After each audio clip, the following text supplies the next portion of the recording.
আপনারা স্ক্রিনের মধ্যে যে পোস্টারটি দেখতে পাচ্ছেন, আপনি চাইলে খুবই ইজিলি ছবি অথবা নামটি ব্যবহার করে আপনার হাতে থাকা স্মার্টফোনের মাধ্যমে এই পোস্টারটি মেক করতে পারবেন।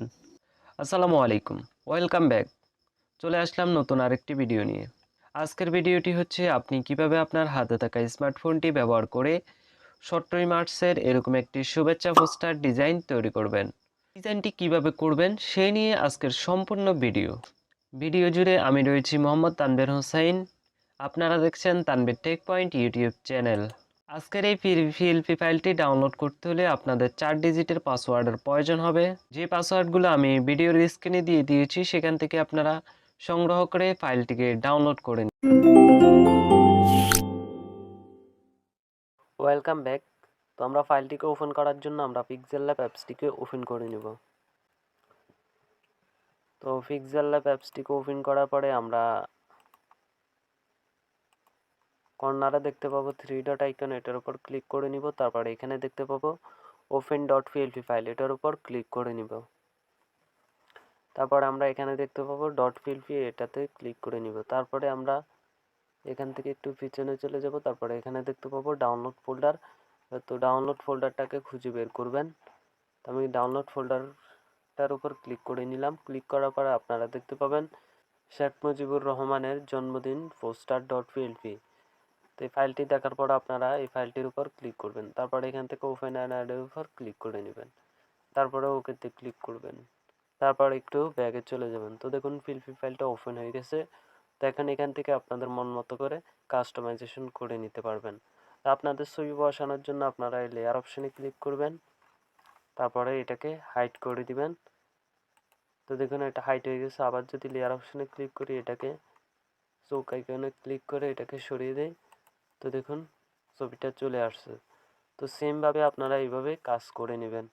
তো আপনাদেরকে আমি একটা ফটো এনে এখানে বসিয়ে দিচ্ছি। প্লাস এখানে ক্লিক করব ফটো আনার জন্য। তারপর ফ্রম গ্যালারিতে ক্লিক করে নিব। তারপরে ব্যাকগ্রাউন্ড রিমুভ করা একটা ছবি এনে এখানে বসিয়ে দিব। তা আমি এই ছবিটা সিলেক্ট করে নিলাম। তারপরে টিক মার্ক অপশানে ক্লিক করব। তারপরে এটাকে এখানে সাইজ মতো বসিয়ে দেব। সাইজ মতো বসানোর জন্য লেয়ার অপশানে ক্লিক করতে হবে। তারপরে এটাকে নিচে নিয়ে আসতে হবে টু ব্যাগে ক্লিক করে। তো দেখুন ছবিটা নিয়ে নিচে চলে আসছে। এখন আমার এই ছবিটাকে ডিলিট করে দেওয়ার জন্য হাইড অপশানে ক্লিক করলে এটা হাইড হয়ে যাবে।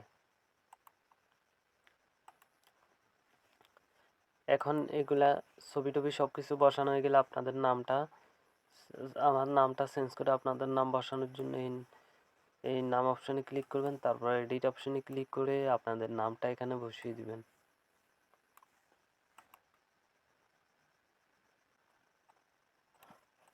নাম লিখা হয়ে গেলে ওকেতে ক্লিক করবেন। তারপরে এটাকে রিলেটিভ অপশানে ক্লিক করে মাই সেন্টার করে নেবেন। আর আপনার যদি কোনো পদবি থেকে থাকে তাহলে আপনি পদবি দিয়ে দিতে পারেন, আর যদি না থাকে তাহলে দেওয়ার দরকার নেই।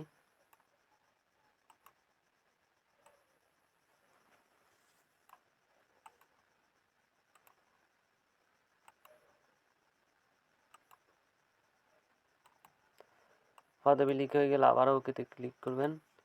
তো দেখুন তারপর আবার রিলেটিভ অপশানে ক্লিক করে এটাকে মাই সেন্টার করে নেবেন।